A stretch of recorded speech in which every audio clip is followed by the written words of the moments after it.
नमस्कार, जय जोहार। साथियों, जागो पंच में आप सभी का हार्दिक स्वागत, अभिनंदन। साथियों, आप लगातार जागो पंच पर देख रहे हैं देवी दुर्गा की आत्मकथा। देवी दुर्गा ने किस प्रकार बयां किया है कि उनके साथ क्या क्या हुआ और उनके जीवन में किस प्रकार की घटनाएं घटती गई, और आज स्थिति उनकी आत्मकथा में यहां पर आ गई है कि वह आपको बता रही हैं कि कैसे आपके मूल निवासी राजा महिषासुर को मारा गया था। तो साथियों, वीडियो में अंत तक बने रहें, पूरी कहानी को आप गहराई से समझें कि कैसे आपके राजा महाराजा मूल निवासी अन्यार्य राजा महिषासुर को मारा गया।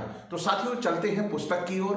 पुस्तक है महिषासुर मर्दनी देवी दुर्गा, मेरी कहानी मेरा अंतर्द्वंद। यानी किस अंतर्द्वंद से देवी दुर्गा पीड़ित थी और उन्होंने उस अपने अंतर्द्वंद को चाहा कि मैं मूल निवासी समाज को बता दूंगी तो हो सकता है मेरा जीवन सफल हो जाए। इसीलिए इस कहानी को उन्होंने बताया और इस कहानी को आप अंत तक सुनिए कि आपके राजा को कैसे मारा गया था। लेखक हैं पुस्तक के गंगा प्रसाद गंगेश, और यह प्रकाशन भी बता दे रहा हूं मैं आपको, बहुजन साहित्य प्रसार केंद्र नागपुर की पुस्तक है। तो आइए चलते हैं। महिषासुर को मार दिया गया। महिषासुर के महान सेना नायक चिक्षुर, उदग्र, असिलोमा, चंडमुंड आदि महान पराक्रमी वीरों को हम नव दुर्गाओं ने अपने माया जाल में फंसाकर मार डाला। इनकी मौत पर महिषासुर अत्यंत क्रोधित और आश्चर्यचकित हुआ। उसने सोचा, हमारे कुल की औरतें ही युद्ध के मैदान में जाती हैं, अपना रण कौशल दिखाती हैं और विजयी भी होती हैं, पर ये औरतें तो बिना अस्त्र शस्त्र की हैं। सुना है कुछ औरतें बिल्कुल नग्न हैं, अपने अंग प्रत्यंग का खुला प्रदर्शन करती हैं। यह तो युद्ध की कोई कला नहीं है। उनके पुरुष वर्ग सभी के सभी हिजड़े हैं। इंद्र तो राजा था, पर मेरे एक ही झटके में धरती पकड़ लिया। अब आप समझ सकते हैं, इंद्र को महिषासुर ने लाकर बंदी बना लिया था, और मलद और कुरूप जो आज का आरा और छपरा है, वहां का बहुजन एक बार इसे पकड़कर पखाने के एक कुंड में डाल दिया था। किसी तरह निकला, तब इसकी जान बची। एक विष्णु है जो मोहिनी बनता है, मूल निवासियों को ठगता है। फिर कौन सी ताकत है उसके पास जिसके बलबूते पर टिड्डी की तरह फैलते जा रहे हैं। रात भर महिषासुर यही सोचता रहा। सोने का प्रयत्न किया, पर आंखों में नींद नहीं आई। किसकी आंखों में नींद होगी जब उसके बहुत सारे सेना नायक मारे जा चुके हों। तो यही क्रम महीनों चला रहा।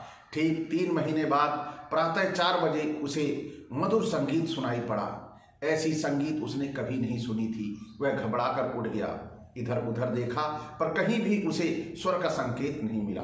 महल के छत पर जाकर देखा तो मधुर स्वर उद्यान के बीच सरोवर के तट से आ रहा था। संगीत में इतना आकर्षण था कि वह अपने आप को भूल गया।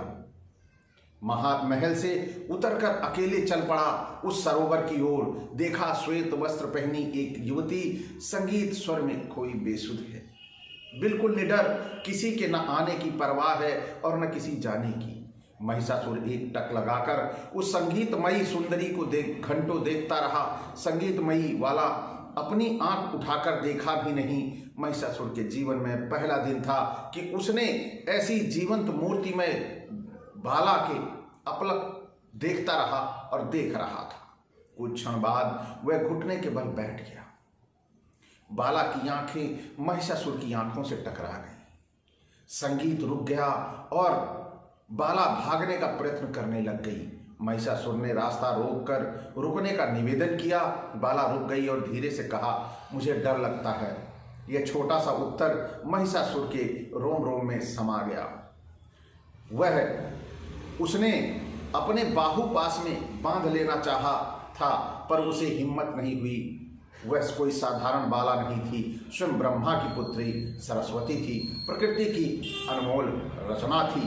तो यहाँ पर आप सभी समझ सकते हैं, इतनी बढ़िया सुंदरी को देखकर कौन लोभान्वित नहीं होगा। तो महिषासुर हो गया तो कौन सी बड़ी बात है। क्या महिषासुर के दिल नहीं था कि महिषासुर के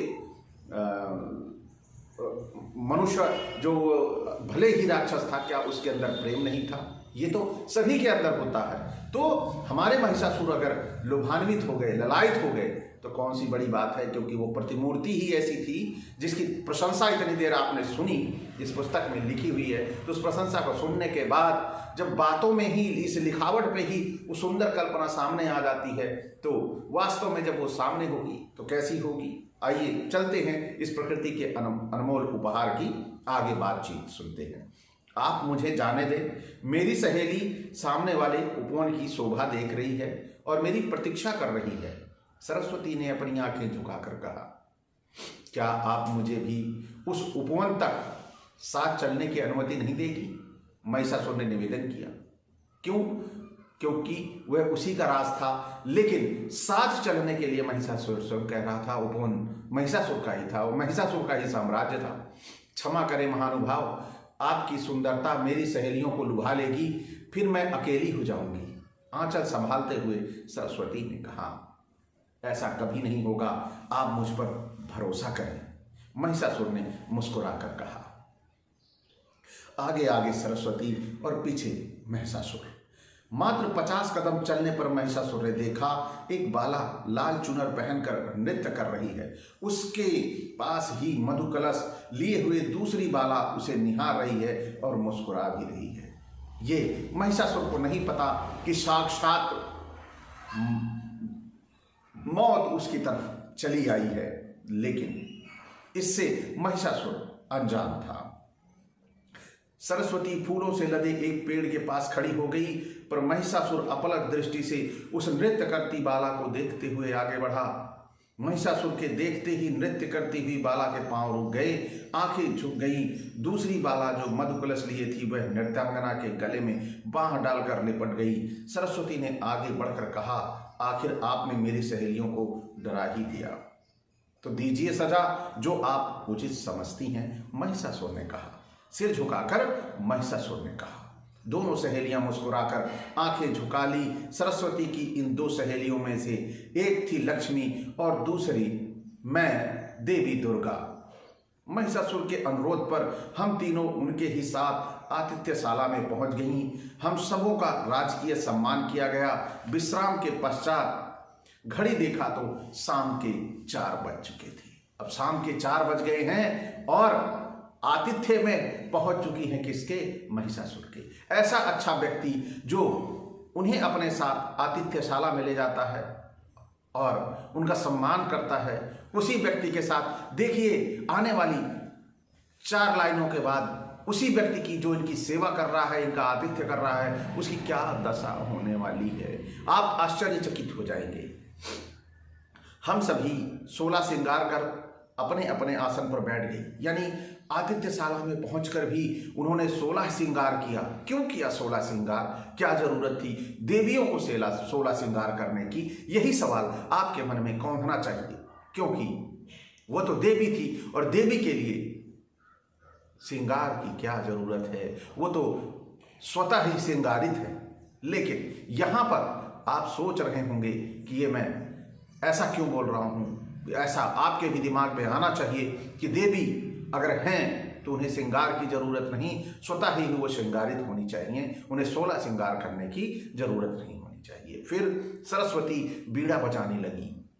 देखिए पूरा ये कैसा घेरा बन रहा है महिषासुर के लिए। आपके महिषासुर को कैसे मारा गया था, अब आप इन 10 लाइनों में सुनेंगे कि आपके महिषासुर मूल निवासी को कितना जैसे बोलते नहीं ना कि खिला पिला के तैयार करके कैसे उन्हें शहीद किया गया था, यह अब आप देखेंगे। वीणा के झंकार ने महिषासुर को बुला लिया।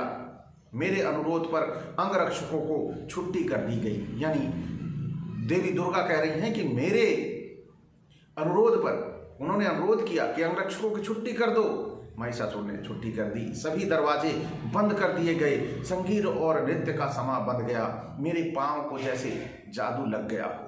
घुंघरू बजते रहे और मैं वीणा के झंकार पर नाचती रही। लक्ष्मी बीच बीच में मधु कलश का मधु महिषासुर को पिलाती रही और मेरे नृत्य और नैन बाण से महिषासुर पूर्णतः आहत हो गया। वह भूल गया अपने आप को। वह अपने आसन से उठा और मुझे अपने गोद में लेकर ले गया। फूलों से सुसज्जित अपनी पलंग पर आलिंगन और चुंबन से मुझे भी मदहोश कर दिया। छाती से छाती, जांग से जांग, प्रत्येक अंग से अंग ऐसे चिपक गया जैसे पूरे के पूरे महिषासुर मुझ में समा गया हो। सुबह हुई, देखा तो महिषासुर मर चुका है। आप देखिए ये कितना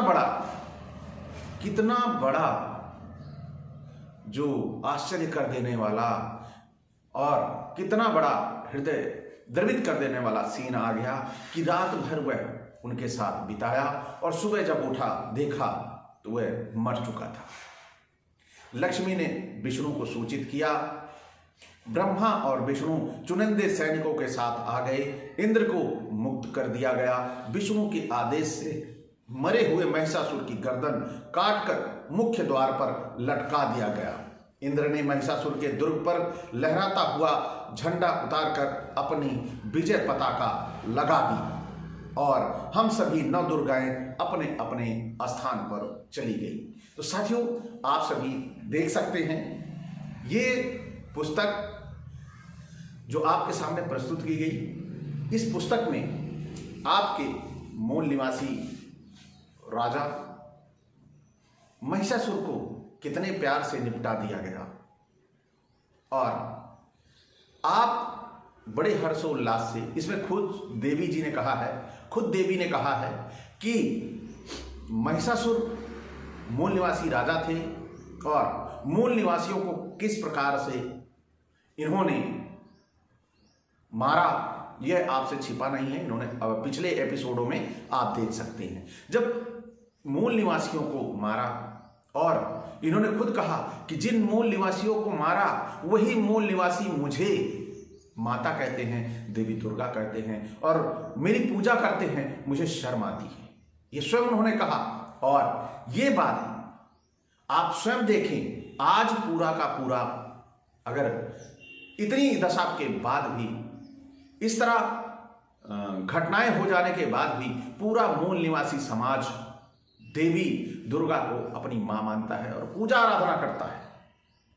यह समाज कितना भोला है, कितना सीधा है, इसका अंदाजा किसी को नहीं। तो साथियों, आज का ये वीडियो देवी दुर्गा की आत्मकथा 6 आपको कैसा लगा? अच्छा लगा हो तो लाइक करें। साथ ही जो नए साथी देख रहे हैं चैनल को सब्सक्राइब करना ना भूलें। साथ ही बेल आइकन की घंटी भी दबा लें और आपसे एक आग्रह करता हूं कि इसमें एक ज्वाइन का बटन है। उस ज्वाइन के बटन को क्लिक करके आप चैनल की मेंबरशिप भी ले सकते हैं, जिससे चैनल को एक मजबूती मिलेगी कि हमारे साथ इतने लोग जुड़े हुए हैं, जिससे इस तरह की चीजें लाकर, जो घटनाएं हैं पौराणिक, उनकी सच्चाई लाकर आप तक मैं प्रस्तुत करता रहूंगा। तो साथियों, हमारे समाज में बहुत सारी ऐसी पुस्तकें हैं जिनके बारे में हम बिल्कुल अनभिज्ञ हैं, उनके बारे में नहीं जानते। हमने जो सुना है, हमने जो पढ़ा है, जब हमें पहली बार ये सुनते हैं तो हमें लगता है कि यह व्यक्ति गलत बोल रहा है, लेकिन हम ये व्यक्ति गलत बोल रहा है इस पे ना आकर सबसे पहले हम देखें क्या वास्तव में पुस्तक में ऐसा लिखा गया है, और लिखा गया है तो उसका भी चिंतन करना जरूरी है, मनन करना जरूरी है। तभी जाकर हमारा समाज अंधविश्वास और पाखंड से अलग हो पाएगा। तो इसी के साथ मैं एक अपेक्षा के साथ कि आप अंधविश्वास और पाखंड से मुक्त हों, यही एक कामना करता हूं और साथ ही साथ अब आपसे मैं विदा चाहता हूं। नमस्कार, जय जवाहर।